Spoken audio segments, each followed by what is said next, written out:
E aí, galera, então a gente vai hoje ver a evolução das orelhas dos coelhos segundo as ideias de Darwin e Lamarck. Bom, então a gente vai acompanhar aqui por uma série de desenhos, né, para a gente tentar entender a diferença do pensamento desses dois caras. Né? Lembrando que Lamarck foi um primeiro que propôs uma ideia, não da evolução, mas uma explicação de como a evolução acontece. Né? Nessa época já se sabia, pelo menos os pesquisadores, os cientistas, né, e aqueles interessados no assunto, que a evolução acontece, né, só que não se tinha uma explicação do porquê, de como ela poderia acontecer.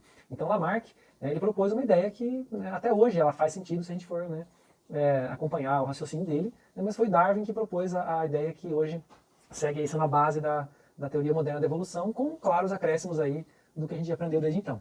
Mas, né, para a gente aprender a distinguir entre os dois aí e ficar esperto, vamos acompanhar aqui o exemplo. Então, como que a gente chegou no coelho orelhudo? Né? Como que as orelhas do coelho puderam evoluir? Né? Bom, então a gente parte aí de um ancestral, que é esse carinha aqui, que tem orelhas curtas. Né? Ele tem aí orelhinhas pequenininhas, né? E vamos supor então que ele tem um predador, esse carnívoro aqui, que ele faz barulho aqui ao caminhar, né? E o que possibilita aqui ao animal, ao ancestral do coelho, ouvir a aproximação e possivelmente fugir e fazer o escape. Né? Bom, então segundo as ideias do Lamarck, vamos lembrar, né? Qual que era o fundamento das ideias do Lamarck? Primeiro, né, bom, tinha aquela questão da escala evolutiva, né, da escada, de que tem degraus, né, mas vamos focar aqui na questão da orelha. Né. Bom, então vamos partir do pressuposto de que o coelho, né, o ancestral do coelho aqui, ele vai usar o sentido da audição, né, representado aqui pela orelhinha, para escutar o predador. Então, nesse caso, né, o que a gente tem aqui?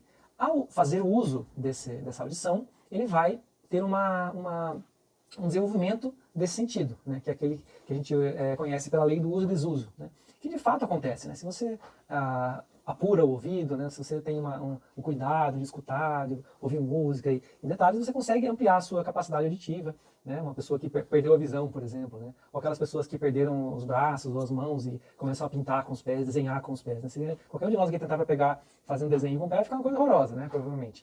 Mas aquelas pessoas conseguem escrever e fazer coisas super delicadas com os pés. Então a gente tem essa capacidade de, ao usar uma estrutura, né, você melhorá-la, você ampliá-la, e ao não usar você acaba perdendo. No entanto, aqui nós temos, né, essa ideia aplicada ao coelho. Então, ao usar o sentido da audição para escutar o predador se aproximar, né, a gente tem que o ancestral do coelho ele vai ter ali um desenvolvimento dessa parte do corpo que, né, e aí que é o segundo ponto da ideia do Lamarck, ele vai passar essa característica para os seus descendentes. Então, se esse indivíduo aqui, né, ao escutar a aproximação do predador, ele passar essa característica, né, da audição melhorada para o seu descendente, né, você vai ter progressivamente, né, o uso dessa característica sendo levando aí a um maior desenvolvimento da estrutura relacionada. Né.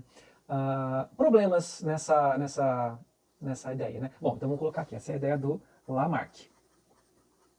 Né, lei do uso e desuso, né, então ele está usando a característica, né, e a herança das características adquiridas, que é justamente essa aqui. Né, ele adquiriu a capacidade, ou ele aprimorou a capacidade de ouvir, né, e ele passou essa característica para o descendente deles, que levou aí à produção de um descendente de orelhas maiores. Né. Então, problemas com essa ideia.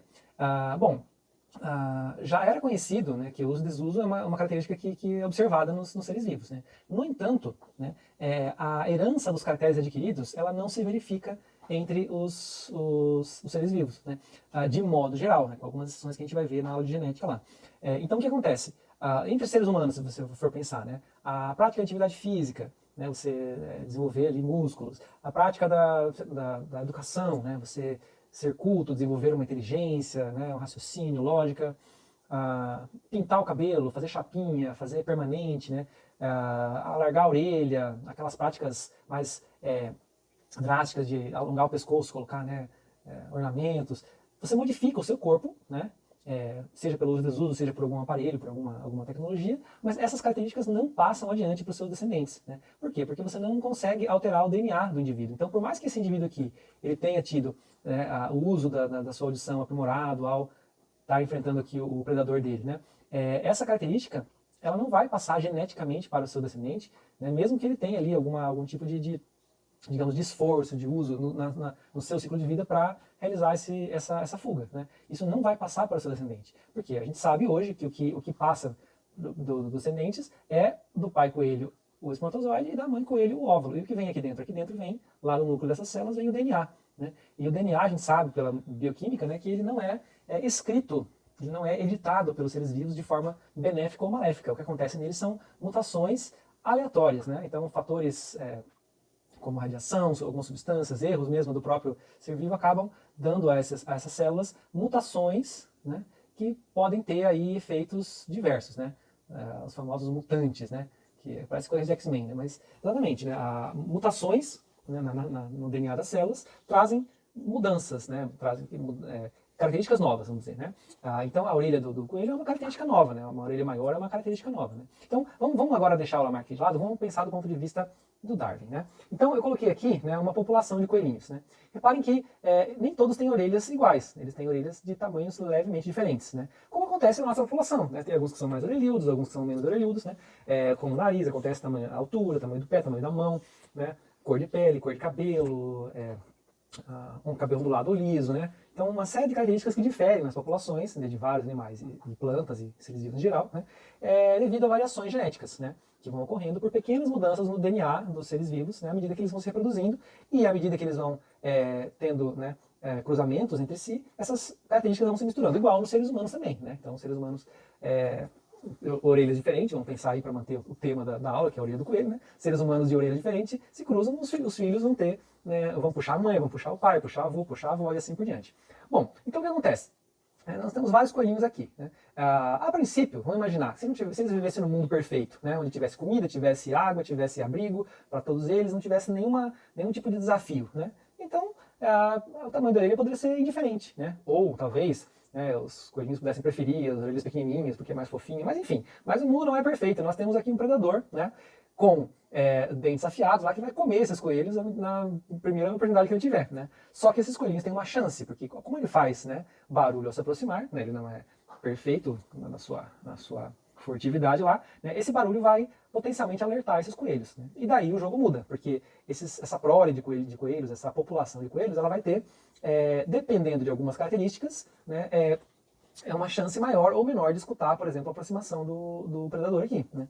Então, por exemplo, claro, não é o único fator, né? Mas vamos supor que as orelhas grandes, né, com capacidade de virar, né, para o lado e sondando aí o ambiente, elas deem uma maior probabilidade desse coelho perceber a aproximação do predador, né? Então, aqueles coelhos que têm orelha maior, né, têm mais chance de sobreviver ao perceber a aproximação. Então vamos supor esse aqui, né, que tem uma orelha maior, vamos supor que esse aqui também, né, e esse aqui também, vamos lá, né.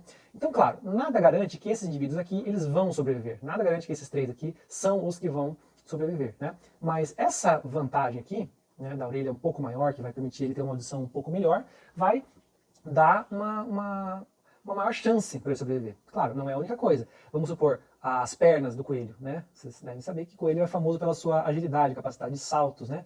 Alguém já viu um vídeo aí de um coelho, uma lebre selvagem, dando pinote aí nos predadores, né? É uma habilidade também que é fundamental para ele escapar. Então vamos supor que tem outra característica aqui que vai ser a capacidade de responder ao estímulo, né? Que é sair correndo, que é pular, que é escapar do predador. Então, né, claro que são várias características de jogo, mas vamos supor que nós estamos aqui falando da orelha. Então, supondo que esses três indivíduos aqui, né, eles têm mais chance. Mas esse aqui ele estava mais perto quando o lobo pulou uma vez lá, o lobo, sei lá, né? E ele acabou morrendo, né? Deu azar. Mas, né, esses dois aqui conseguiram escapar, né? Então, ia acabar tendo filhotinhos, né? E os outros? Bom, os outros com menos audição, né?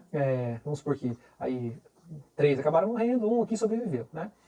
Na próxima geração, vamos ver aqui, ó, teve 2 com orelhas maiores, um com orelha menor, acabaram se cruzando, reproduzindo, e a próxima ninhada, né, a próxima geração, claro, né, porque são vários casais aqui, vejam que aqui eu tentei desenhar, né, a maioria dos coelhinhos tem orelhas um pouco maiores do que os seus antepassados aqui, do que a geração anterior, né? Então, esse aqui já tem uma orelha grandinha, esse aqui também, esse aqui também, esse aqui já está um pouco mais comprido, e assim por diante, né?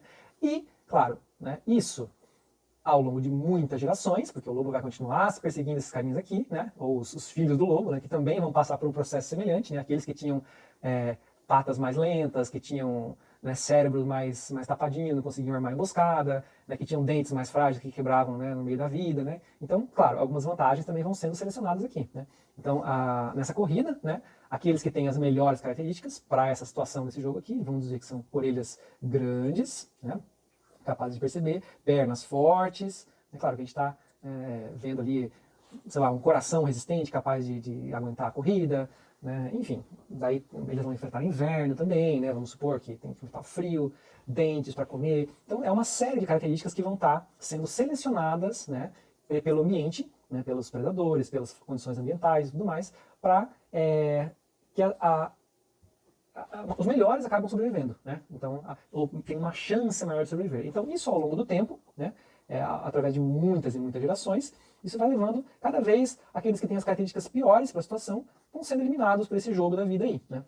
Não conseguem alimento, não conseguem abrigo, são comidos por predadores, né? E acabam não passando essas características adiante, né? Porque lembrando, né? Aqui o óvulo e o espermatozoide, o papai e a mamãe dos coelhos, né, eles acabam vindo, trazendo essas informações da geração anterior para a nova geração, e aqueles que não conseguem sobreviver não tem como passar, não vão contribuir para a nova geração. Né? Aqueles que contribuem são aqueles que têm os genes que permitiram ele sobreviver e reproduzir. Né? E então, ao longo de muitas gerações, nós temos aqui um coelho muito bom para ouvir muito bem, para correr muito bem, né, e para sobreviver nesse ambiente. É claro que aqui do outro lado, os predadores vão passar por um processo semelhante. Né? Os melhores, né, para aquela situação, os mais fortes, os mais rápidos, os mais inteligentes para caçar, né, eles vão acabar, os mais silenciosos, né, que conseguem minimizar essa vantagem do coelho, vão acabar conseguindo sobreviver e assim por diante, né, levando ao aperfeiçoamento, aí, à adaptação para aquela situação. Né. Então, essa aqui basicamente é a ideia do Darwin. Né. Vou colocar aqui, Darwin. Claro, né, a diferença é que o Darwin não entendia de genética, né, ele não sabia da questão do DNA, lá do núcleo dos gametas, né, inclusive, né, ele chegou a pegar emprestado algumas ideias do Lamarck sobre uso e desuso, né, para tentar, enfim, ele acabou meio que não conseguindo, né, explicar 100% a questão da variação que surgia, por que os seres vivos eram diferentes, né, a sua ninhada. Mas, posteriormente, as ideias da genética, né, através de Mendel e outros pesquisadores depois, que compreenderam como que funciona a herança, que a gente vai estudar em breve, né, como que esse material que está aqui no óvulo, no espermatozoide, consegue dar origem às características, essas características são passadas, né, como que elas surgem. Né, então, são pequenas mudanças, né, uma pequena alteração lá no DNA que faz com que um coelho possa ter uma orelha maior, uma orelha menor, né, e é aleatório, né, essas mudanças não são direcionais. Né. O que direciona esse processo, né, o que faz com que algumas características passem adiante, o que outras fiquem, é a seleção natural. Então, a grande sacada do Darwin foi conseguir... Opa, eita! Falar uma coisa, escrever outra é difícil, né? Seleção natural. Então, a grande sacada do Darwin foi compreender que esse fenômeno natural, né, escolhendo as características que surgem por acaso, né, conseguem dar, no final, um indivíduo aí que tem... Ele aparentemente foi desenhado, aqui ele foi porque eu desenhei, né, mas ele aparentemente foi desenhado pela natureza para ser o melhor que ele poderia ser, né, quando na verdade o que a gente teve é um processo, é um algoritmo, né, um processo de seleção natural, né, é uma relação aqui, um jogo entre eles, né, quem estava no sexto ano deve se lembrar lá do jogo da onça, da capivara e da planta, né, então a cada geração os indivíduos passam por um jogo em que aqueles com características boas, né, passam essas características, ou têm mais chance de passar as características adiante, né, e portanto essas características acabam passando para a próxima geração, e vai acontecer o mesmo jogo aqui de novo, né, e vai passar para a próxima geração, e assim por dezenas, centenas, milhares, milhões de gerações, né, lembrando que o planeta Terra tem uma história muito longa aí, e ao longo de milhões de anos, né, você pode ter mudanças muito drásticas, né, sempre com pequenas mudanças, né, algumas vezes nem tão pequenas, alguns fatores no DNA que podem fazer uma mudança drástica em poucas gerações, né, mas isso é algo mais específico, né, que é o que se chama de equilíbrio pontuado, né, que pequenos pontos de mudança podem ser seguidos por períodos mais longos de pouca mudança, né, depende de algumas mutações chaves no DNA, né, que podem trazer, através de genes reguladores, que são pedaços do DNA que regulam uma série de outros pedaços do DNA, eles podem trazer mudanças drásticas em uma série de características ao mesmo tempo. Né. Mas isso é assunto de genética que a gente vai voltar a estudar em breve aí. Mas por enquanto seria isso. Então quando a gente vê lá na questão, né, da seleção natural, lá que a gente estava estudando naquela exercício que eu deixei para vocês, né? É isso que diferencia, né? Segundo a ideia do Lamarck, a questão aqui da orelha é uma questão de intencionalidade, de esforço, né? de tentativa de ouvir que vai fazer desenvolver pelo uso e desuso, né? E uma vez que você desenvolveu, você passa para o seu descendente, né? O que não acontece, por quê? Porque aquilo que a gente faz na nossa vida não passa para os nossos descendentes, né? Aquilo que a gente adquire no nosso corpo, na nossa biologia, né? Como eu falei, tem uma exceção, mas ela é de curto prazo, né? Ela não tem efeito a longo prazo no ponto de vista evolutivo, né? Através de muitas e muitas gerações, né? Só para adiantar, né? Então, se uma família, por exemplo, tem algum problema de alimentar, né? Passa por uma privação alimentar e acaba tendo um subdesenvolvimento, né? Isso pode passar para as próximas gerações na forma de uma propensão maior a ter um desenvolvimento prejudicado por algumas gerações, né? Isso é chamado epigenética, né? Então, se a gente pensar que o DNA é um livro, né? Onde tem escrito as informações para você ter o seu organismo, né? Essas informações tem lá como processar a energia, né? Como construir cada parte do organismo e tudo mais. Então, o que esse fenômeno tenta explicar, né? É mais ou menos como se fossem marcadores no livro, né? Então, se o DNA é o livro, né? A epigenética consegue dizer que a célula tem formas de colocar marcadores no meio desse livro, né? Então, por exemplo, quando o organismo lá está passando fome, né? Aquela célula ela aprende, ela fala, opa, né? Então, nessa situação, vamos colocar um marcador aqui, né? Que vai ativar uma série de instruções aqui de modo econômico, vamos dizer, né? E esse marcador, quando a célula se dividir e for lá para a próxima geração, ela pode passar esse marcador junto, né? Ela não vai alterar o texto do livro, ela não vai alterar, né, de forma proposital, né, o que está escrito, né? Mas ela pode alterar a parte que vai ser lida, né? Só que, né, ao longo de muito tempo, né, esses marcadores eles podem ser trocados, eles podem ser esquecidos, né, podem colocar em outro lugar. Então, do ponto de vista evolutivo, né, essa epigenética ela não consegue explicar mudanças persistentes e drásticas e cumulativas ao longo do tempo, né? Para isso acontecer, você tem que ter uma mudança no texto, né? Onde está escrito lá orelha pequena, tem que ter lá mudar para aparecer orelha grande, né? Isso a gente vai ver na genética, né, quando a gente for estudar mutações, como que essas mutações acontecem. Mas é aleatório, né? É um processo por sorte, né? Então você vai mudar, vai às vezes nascer sem orelha, vai nascer com a orelha torta, vai nascer com a orelha errada, vai nascer...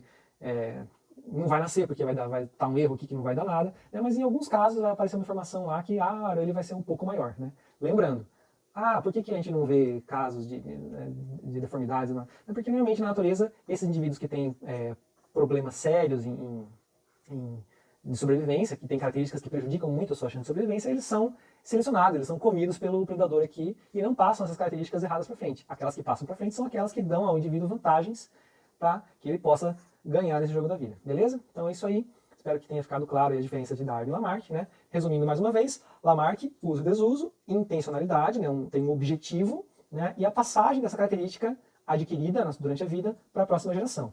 Para Darwin, variabilidade, né? Variabilidade nas gerações, né? Então cada geração ela não é idêntica, os seres vivos não são idênticos entre si, e essa variabilidade passa pela seleção natural, né, que pode ser aqui na forma do predador, do meio ambiente, de condições diversas aí, competição entre eles mesmo, né, e que acaba levando, ao longo de muitas gerações, a modificações graduais e lentas nos indivíduos, para ele ter aí um formato mais adaptado, que mais favorece a sua sobrevivência, a sua reprodução. Beleza? Então é isso aí, valeu e até a próxima, galera.